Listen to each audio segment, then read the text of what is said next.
lo he comentado.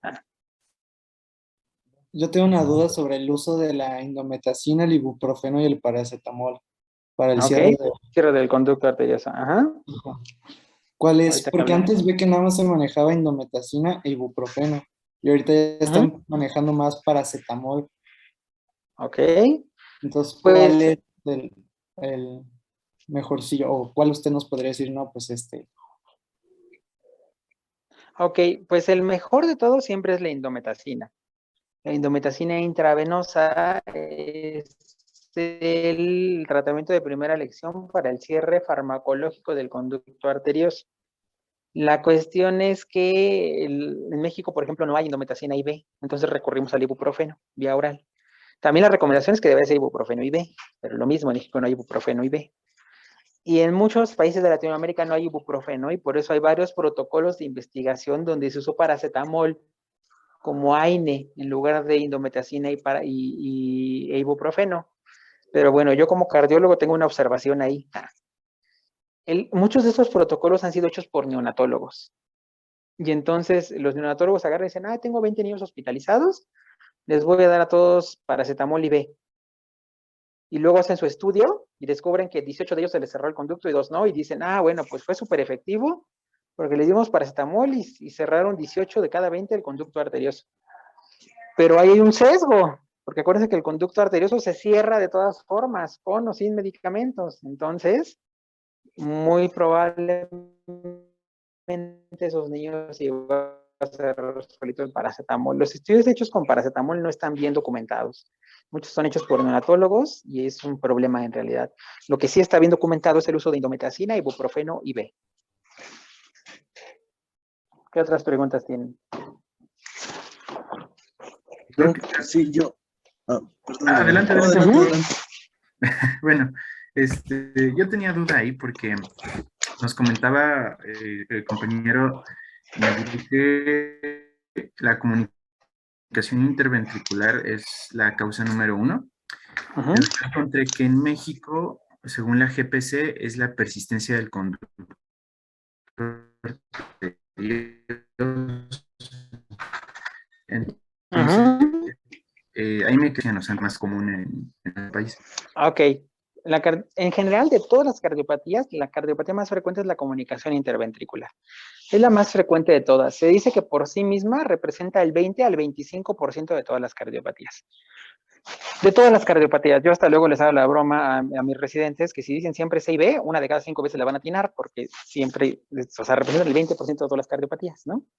Pero efectivamente, Iván, hay una aseveración bien importante ahí. El conducto arterioso, acuérdense que es una estructura normal. Todos los humanos nacemos con él. Tiene dos procesos, un cierre fisiológico que ocurre durante los primeros 21 días, perdón, durante las primeras 72 horas, y el cierre anatómico que ocurre a los 21 días. Más allá de ese tiempo, se considera que el conducto arterioso es permeable, ¿no? Y se considera, como dijo Héctor, se convierte en una enfermedad porque ya no se cerró. Entre más prematuro sea el niño, entre menos parcial de oxígeno hay en el ambiente, es más frecuente que el conducto arterioso no se cierre. Entonces, la Ciudad de México tiene una peculiaridad, una altura sobre el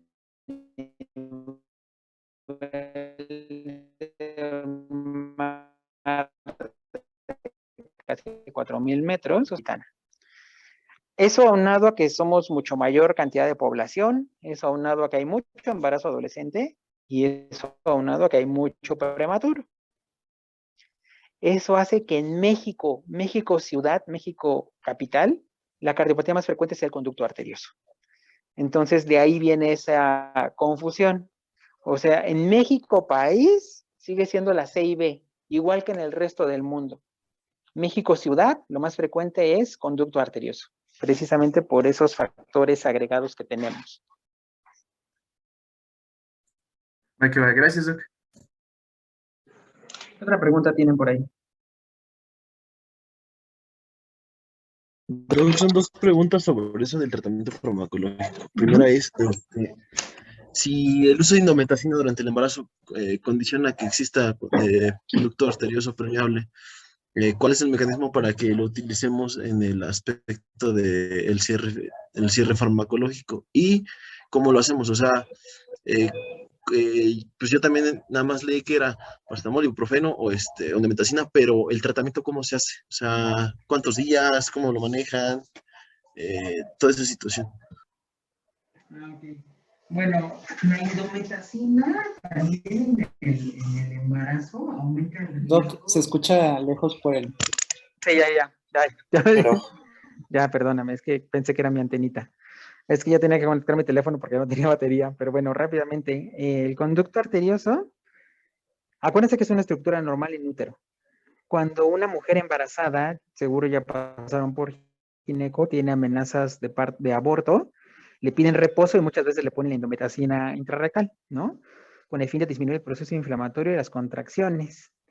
Entonces, pero hay una aseveración de la indometacina intrarrectal en el embarazo. Dice que después de las 20 semanas ya no se administra, está contraindicado, porque hace exactamente lo mismo. Puede hacer un cierre inútero del conducto arterioso y evidentemente el niño puede fallecer inútero. Entonces, la indometacina durante el aborto después está contraindicado. Unos lo recomiendan hasta las 20 semanas, pero en general solo es de las primeras 3 semanas, antes de la organogénesis y todo. Una vez que el conducto arterioso está formado, no se recomienda el uso de indometacina durante el embarazo. Pero ya, obviamente, en el momento en que el bebé nace, se puede cerrar el conducto, porque el bebé teóricamente ya no lo ocupa. Acuérdense, se tiene que cerrar. Entonces, acuérdense que es un antiinflamatorio no esteroideo y disminuye la conversión a prostaglandinas. Entonces, inhibe la formación de prostaglandinas. Las prostaglandinas las produce la placenta inútero. Por eso el conducto arterioso está abierto en el útero. Entonces, si damos indometacina a una mujer embarazada y disminuimos la producción de prostaglandinas, hay siempre un riesgo relativo de que el niño pueda fallecer inútero, ¿no? Por el cierre del conducto arterioso. Y ya cuando el bebé nace, por este mismo mecanismo, para empezar, ya no hay prostaglandinas de la placenta y el conducto arterioso por eso tiende a cerrarse. Pero si el conducto arterioso no se cierra, le podemos ayudar precisamente con la indometacina. Bloqueamos toda la producción de prostaglandinas y eso favorece el cierre del conducto arterioso. Eso junto con los cambios de presión y los cambios en la presión de oxígeno.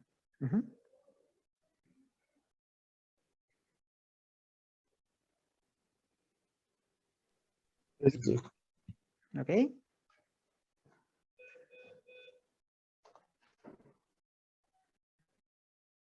Otra duda es, en el caso de la comunicación interatrial, así como la interventricular, que creo que ha de ser menos común, esa presencia de la sobrecarga atrial y la congestión pulmonar, ¿hasta cuándo o más o menos a qué edad empieza a dar los síntomas?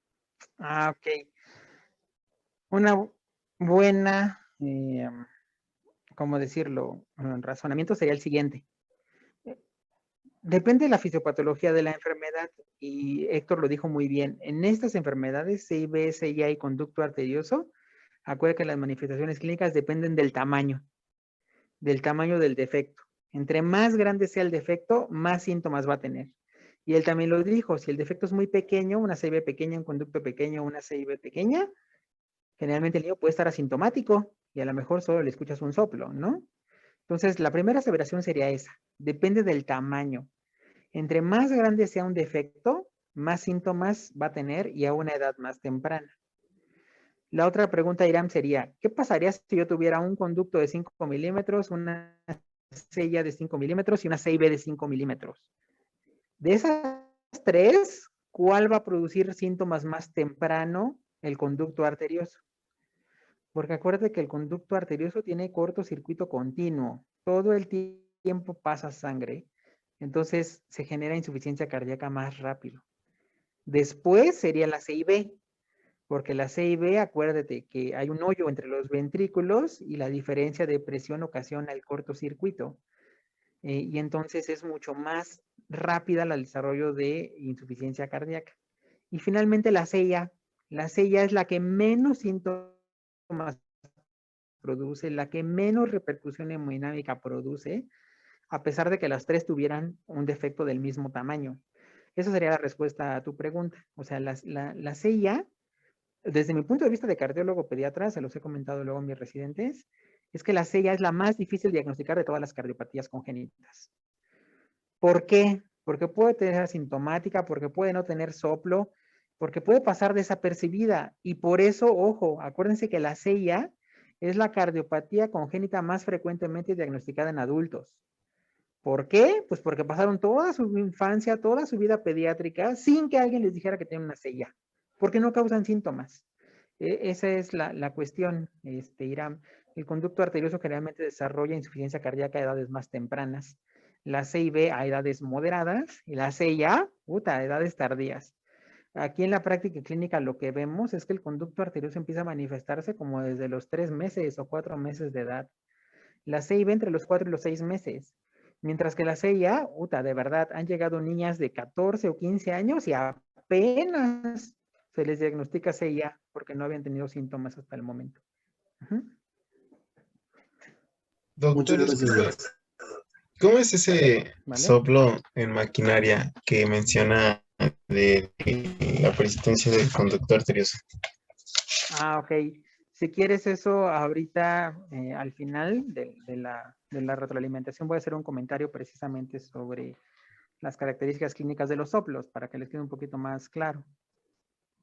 Vale, doctor. ¿Vale? Pero bueno, sí. Si no, lo que podemos hacer es precisamente que les voy a ir dando la retroalimentación, algunos comentarios, observaciones que tengo a la clase de Héctor, para que lo sepan. Bueno, puntos bien importantes, acuérdense, ya Héctor dijo, las cardiopatías congénitas en general son una de las principales causas de muerte junto con malformaciones en los menores de 1 año, ¿no? 8 de cada 1000 niños nacen con enfermedades del corazón aquí en México. Hay otros países donde se recuerdan hasta 16 por cada 1000, o países con muy baja incidencia que dicen que 2 de cada 1000. En México en general aceptamos que son 8 de cada 1000, ¿no? Y considerado que somos quién sabe cuántos millones, imagínense cuántos niños cardiópatas hay por ahí, ¿no? Hay un chorro. A final de cuentas, las cardiopatías se dividen, para empezar, en 2 grupos, adquiridas y congénitas. Las congénitas nos referimos a las enfermedades con las que los niños nacen y generalmente hablamos de malformaciones, puede haber otras situaciones como las miocardiopatías o algunos otros tipos de arritmias. Pero en general cuando hablamos de cardiopatías congénitas hablamos de malformaciones, ¿sale? Entonces las cardiopatías congénitas se dividen básicamente en 2 grupos. Cianosantes, que vamos a ver el próximo martes, y las no cianosantes que estamos viendo el día de hoy, ¿sale? Y las no cianosantes, para empezar ahí la clínica es bien importante. ¿Cómo diferenciar un niño cianótico de un niño que no? Pues nada más lo ves. Lo ves y está morado. Lo ves y las uñas están moradas. Y si las uñas están moradas y el niño está morado, estás en el grupo de las cardiopatías cianosantes y entonces hay riesgo y requiere una atención prioritaria, porque pueden ser cardiopatías graves. Eso lo veremos en la clase del martes.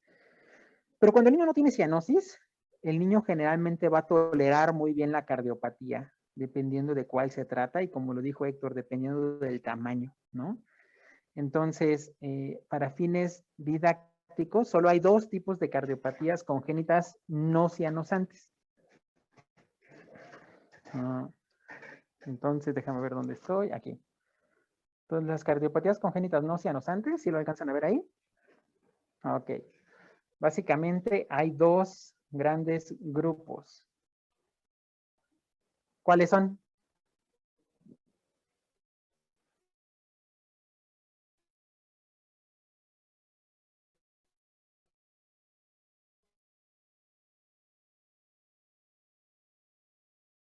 Las de obstrucción de flujo y las del cortocircuito de izquierda a La derecha. radiografía, exacto. Entonces hay 2 grupos. Flujo pulmonar aumentado y flujo pulmonar normal.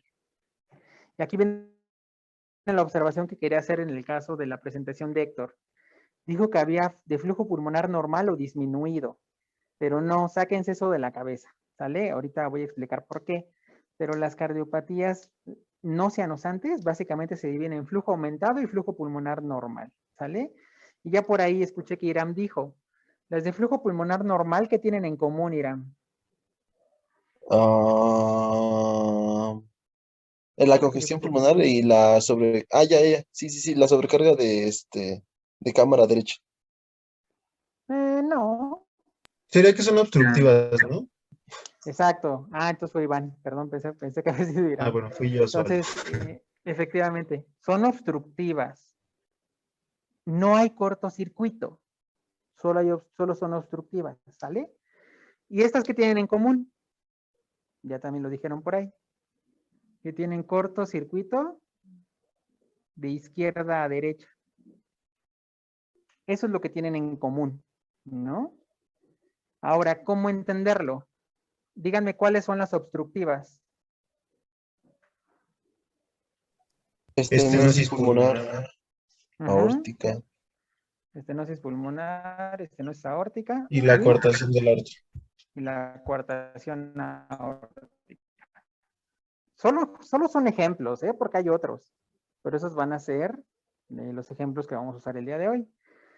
¿Y estas cuáles son los ejemplos? La comunicación interatrial, interventricular, Ujú. el conducto arterioso persistente. Exacto, ¿no? CIA, CIB y conducto. Son básicamente las cardiopatías congénitas no cianosantes de flujo aumentado, ¿no? Entonces aquí viene la parte importante. Estas tienen en común que hay un defecto que causa cortocircuito de izquierda a derecha. Estas tienen en común que no hay cortocircuito. Entonces, la forma de entenderlo sería lo siguiente. ¿Se alcanzan a ver ese corazoncito? Sí, Aurícula derecha, aurícula izquierda, ventrículo derecho y ventrículo izquierdo.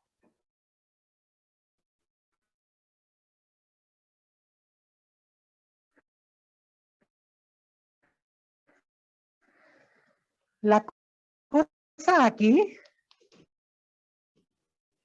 imagínense, en un corazón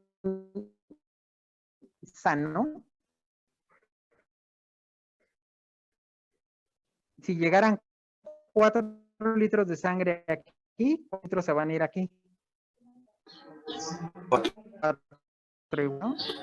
¿Cuántos se irían a la arteria pulmonar?